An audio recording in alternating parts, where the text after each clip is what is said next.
皆様こんにちは。海と船るいです。コルです。僕たちは夫婦でヨットに暮らしながら世界の海を旅しているんですが、今回1年間にわたって旅していたインドネシアを出国するにあたり総集編を作りました。海洋大国インドネシアの魅力を1本の動画に収めました。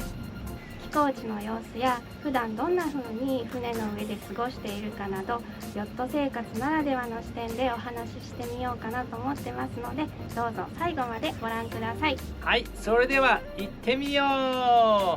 暑い、やばい、日差しがやばい。今日ね、本当まずは旅のルートを見てみましょう。2024年の8月にフィリピンのダバを出てスラウェシ島のビトゥンという町に入りました。そこからモルッカ海を渡りスラ諸島、そしてマルク諸島のアンボンへ。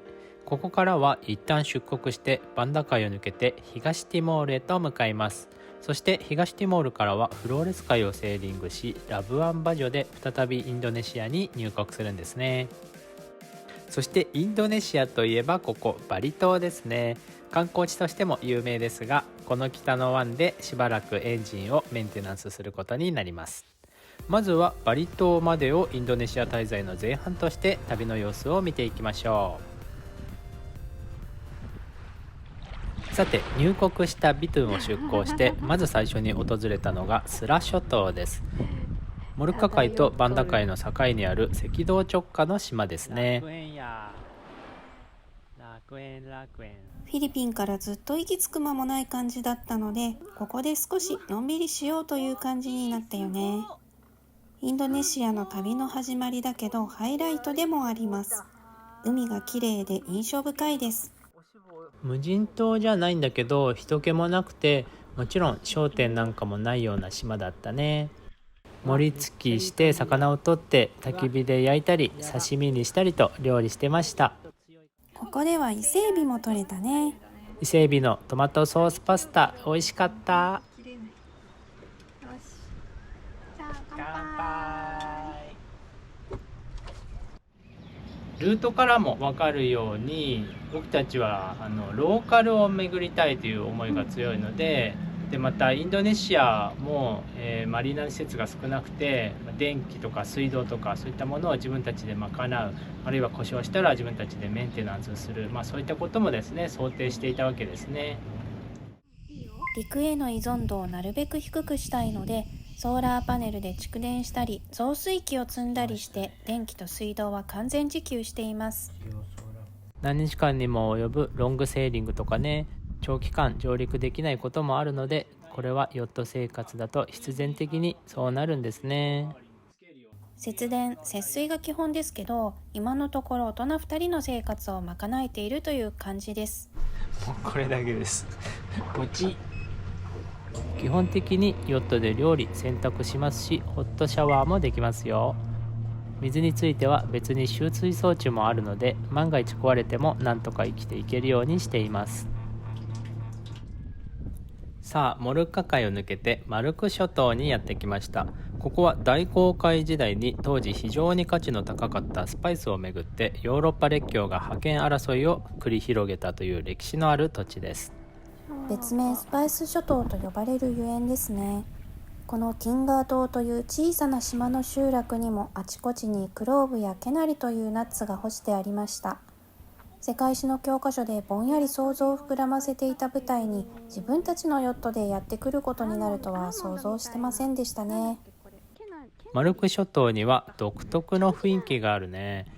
この辺りはバンダークという火山地帯で海が深く、海の生態系が非常に豊かなんですね。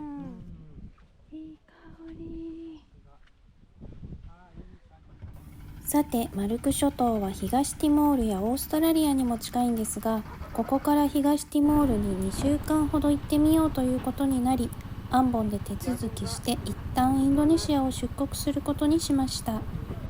この辺はね、もうビザの期限とかそういう事情も優先されるよね。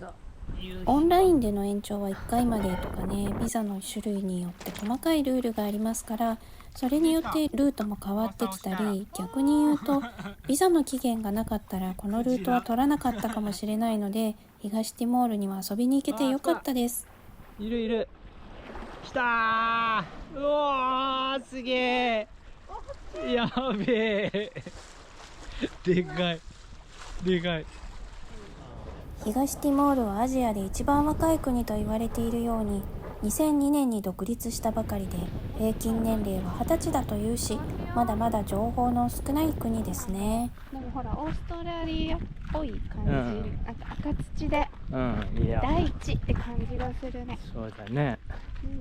なんか木の種類もだってすごいなんか白くてなんさ、かね、そうだ、ディリにオリーブが生えてたよ。おー。やっぱ乾燥してるから。首都ディリやティバールの様子は3本動画出しているんで、ぜひ見ていただきたいなと思います。ガーラ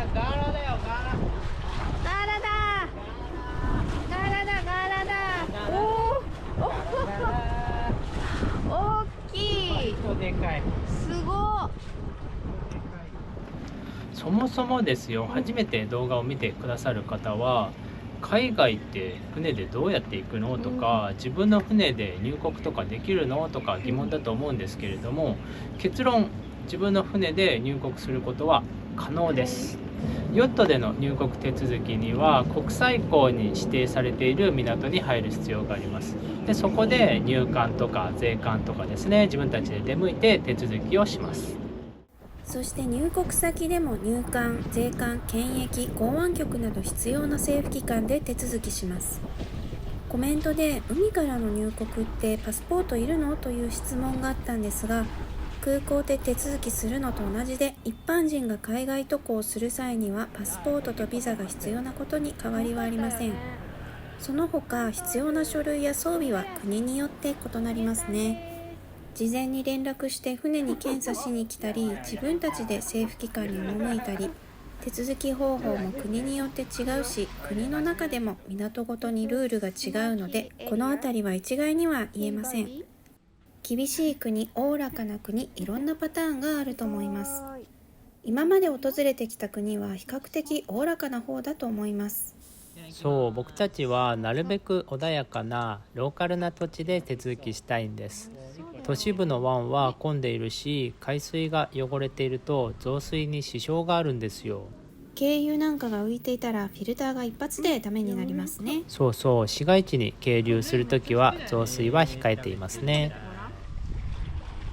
さて、2度目の入国はラブアンバジョというフロレス島の西側の町で、ここにはコモドドラゴンの生息するコモド島やリンチャ島などがあるコモド国立公園があり、市街地から毎日ボートツアーが出ているような観光地でしたね。中心地の湾にはピニシ船という伝統帆船が所狭しと止まっていて、それに乗って海洋公園をクルージングしたり、ツアーによっては西パプアの方まで行く長期ツアーなんかもあるみたいです。僕らは入国手続きを済ませてから少し南に下ったあたりにアンカリングしてのんびり過ごしてました。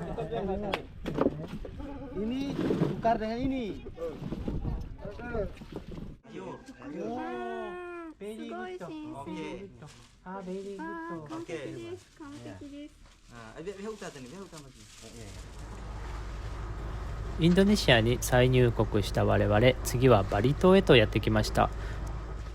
最初はメンテナンスを目的として係留地を調べていたんですが、なんとここでバリの兄貴と呼ばれる大富豪の方からお声かけいただいたんですね。 YouTube でお見かけしてたのでびっくりしました。ヨットを所持していらっしゃるので、我々の動画を見てくれていたみたいなんですね。ご自宅に招待していただいたり、ツーリングやリゾートに誘っていただいたりと、滞在中はすっかりお世話になってしまいました。どうもありがとうございます。その華々しい裏で黙々とエンジン解体を行うという、この辺りはサブチャンネルである RBY というチャンネルの方で追っています。特に仕事でしていたわけでもなく、完全に独学の DIY なので、試行錯誤しながら蓄積したものを駆使してなんとか不具合を解決することができました。たくさんの方にアドバイスいただきました。ヤマハのエンジニアの方とかメールでやり取りして助けていただいたりとかね。ありがたいことです。成。こういう機械はメンテナンスしながら動かしていくものなので、一回やったら終わりということはないんですね。つながりました。そしてね、ここの水が結構滴っておりますが、まあ、止まんなきゃここのちょっとグラウンドパッキンを閉めましょう。ギアが入っちゃった。危ない。危ない危ない。ギア抜いていきましょう。よし。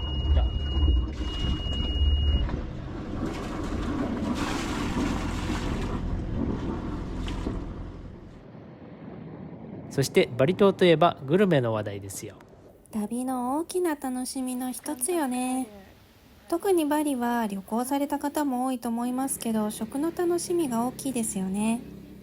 我々の滞在していたウエストバリにも美味しいお店がたくさんあって、小豚の丸焼きバビグリンとか、鶏やアヒルを長時間じっくり煮込んだベトゥトゥとか、作り置きがないので夕方行くと売り切れてるみたいなこともあるんだけど、食のあり方というのか流通の仕方から健全で、市場がね、明け方3時や4時くらいの涼しい時間帯ににぎわって、日が昇る頃には閉まってしまうという感じなんですね。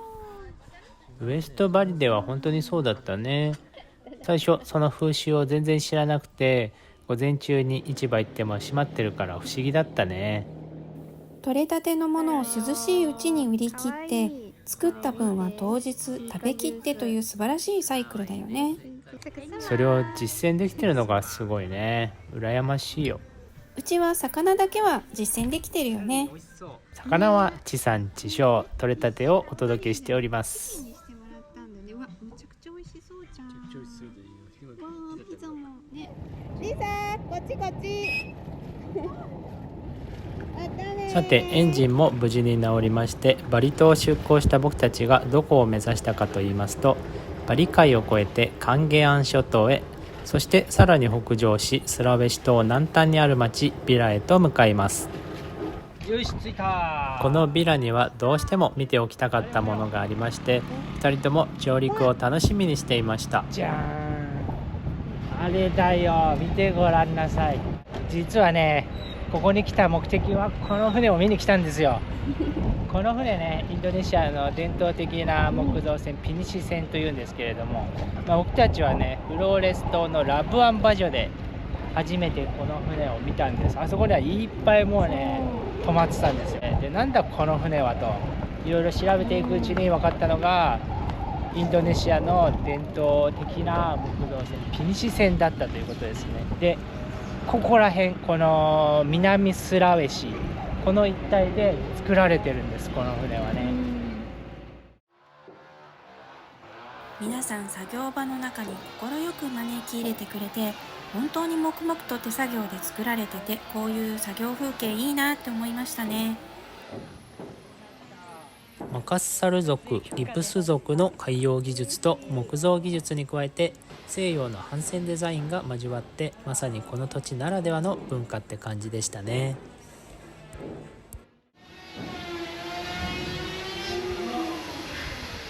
すごいよこれ。大航海時代買ってくる。すごい。うひゃー、かっこいい。うわ、この材見てこれ、立派。すごい。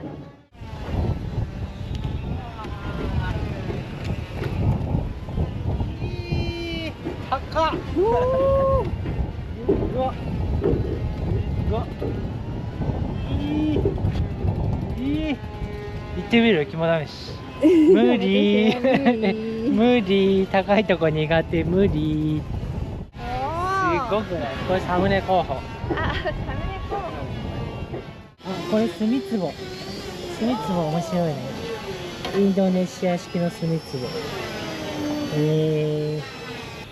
あそこ最終アイアンウッドと呼ばれる硬くて丈夫な木で作られているんだけど、大きかったね。現場って楽しいね。楽しいね。お仕事してるね。なんかおにぎりの差し入れとかしてしたいね。お鍋。牛豚汁。このスラウェシ島南部には造船所がたくさん集まっています。大まかな骨組みはビーチで作られて、船底部分を作ったら海に浮かべてからデッキや内装を仕上げるといった感じですね。この木造船技術はユネスコの無形文化遺産にも登録されています。いやー本当に迫力があってすごかったね。やっぱビーチという場所だよね。僕もいつかこういう場所で自分で船を作りたいな。ぜひ実現させましょう。かっこいい。飽きないね。飽きないよね。そして新ジャイに船を止めてからは内陸に足を伸ばし、山岳地帯のトラジャまで遊びに行ってきました。ここはね、最初はコルがコーヒー好きだから行ってみたいと言ってて、そう調べるうちにこのトラジャには変わった葬送儀礼の風習があって、身内が亡くなった後に体をミイラ化させて葬儀の準備が終わるまで一緒に暮らしたり、その葬儀には水牛や豚などを捧げたりするんですね。観光客でもその葬儀に参列できるというのを聞いて、ガイドのそばさんに連れて行ってもらったんです。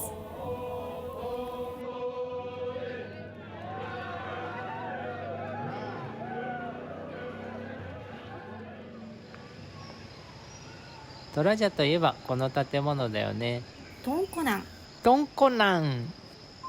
今でもトンコナンと呼ばれる伝統的な母屋を中心に作られた村が山の中腹に形成されていて、観光客が宿泊体験することができます。動画ぜひ見てほしいです。自分たちの民族アイデンティティをいかに保持するかみたいな部分でも興味深いと思います。インドネシアでは国の政策もあって大多数がムスリムなわけだけど、山岳地帯にはまだ土着の自然信仰がちゃんと残ってるんですね。まあトラジャ文化を僕らが身近に感じられることとしては食事だよね。イブサリジャニに伝統料理を教えてもらったのはすごく面白くて、村に帰るのが毎日楽しみでした。鶏肉やハーブを竹の筒に詰めて炭火で焼くパピヨンやキャッサバの葉の和え物、水牛のスープなどなど。すっごい美味しそうなんだけど。水牛のスープが最高に美味しくて、市場で干し肉探したんですよね。生の肉は持ち帰れないけど、どうしても再現してみたくてね。僕はやっぱりパピヨンが一番印象的だったね。レモングラスの香りが良かったよね。トラジャ料理は日本人の口にもあってどれも美味しかったです。ここでトラブル発生です。実はね、トラジャから帰ったら Wi-Fi が使えなくなってまして、そう、うちはスターリンク積んでるんですけど、ケーブルに蓋するのを忘れててね、塩をかぶっちゃったんですよね。ネットで注文したケーブルを寄港先で受け取ってセーリングしながら作業してなんとか復活しました。たまにはデジタルデトックスもいいですけど、治って本当に良かったです。自分でオンオフできる分にはいいけど通信は確保しておきたいね。まあいろんな設備を直しながら作り変えながら旅を続けていくっていうのが基本のスタイルですかね。あんまり潮風に当てたくないんですけど、とりあえずテストしなきゃならんということでやりましょう。ビラの町で木材を手に入れたので、他にもデッキのベンチやキッチンのコンロ台など以前から気になっていた部分を作り変えたりしました。洗礼30年超えの古い船をこまごまとメンテナンスしながら乗ってるんですね。新ジャイからの道のりはなぜかメンテナンスがはかどりました。動画には上げてないけど、海の上ではビルジや電気系統の点検なんかも日常作業として必要ですね。そして南スラウェシを出港してからは若飛国立公園へ。ここではね、海洋民族のバジョ族が暮らしているということで、とっても楽しみにしていました。陸から離れた水上集落に暮らしてて、完全に船で行き来してるんだよね。バジョ族はもともと船に住んでいて、この辺りの海域を自由に渡り歩いていた民族ですね。フィリピンとの国境あたりに多くて、そっちではバジャウというね。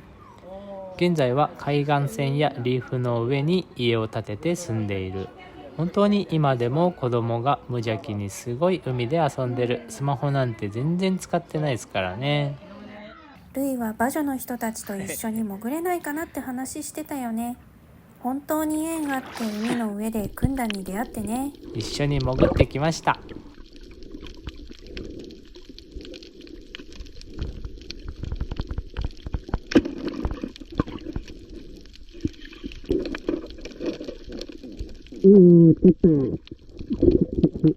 僕は魔女に触発されて水中銃を作っちゃったね。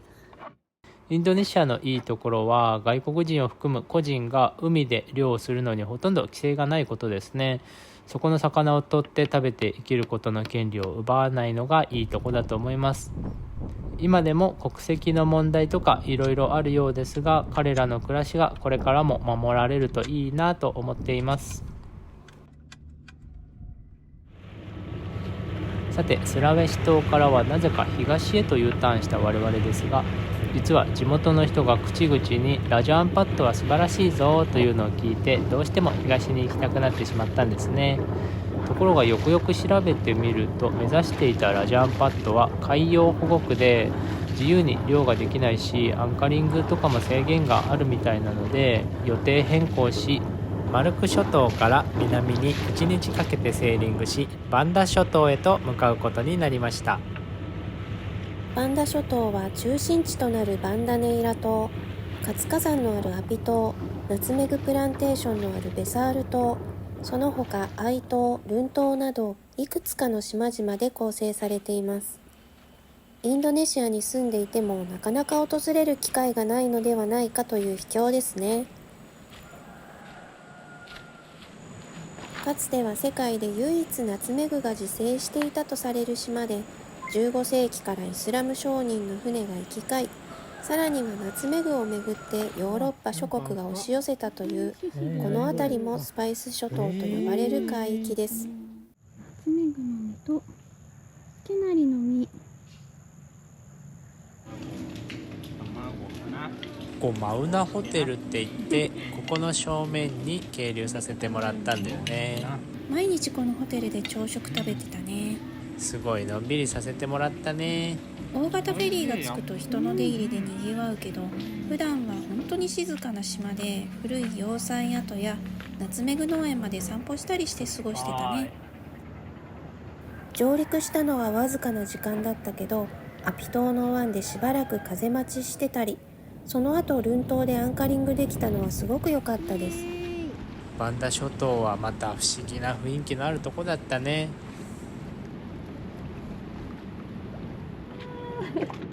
すごーいっぱい魚いるわ、ここ。そうなんだ。マグロもよく寄ってくるわ。すごいわ。釣りがまあ大変ですよ。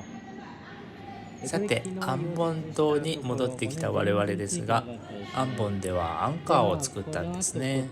地元の使用してない市場の一角を貸してもらって、電源も取れたし、場所も完璧で作業に集中できて助かりました。ビザの期限なんかもあるので結構急いでましたね。インドネシアの出国時期を決めてからは逆算して最短ルートを決めてモルッカ海を渡り、なんと入国した時に手続きしたビトゥンへと向かいました。完成。ここからいよいよマレーシアに向けて出国です。もう持って帰れるレベルになってる。乾いてますね。さて、インドネシア総集編いかがだったでしょうか。領海が広いからセーリングするだけでも次の国に抜けるのに数ヶ月はかかるかなと思っていたけれども、訪れる土地ごとに魅力があって、あそこもここもともう本当に興味が尽きなかったね。島がそれぞれに持っている文化があって、どこを掘っても面白かったですね。この前数えてみたんだけど、インドネシア動画35本あったよ。本当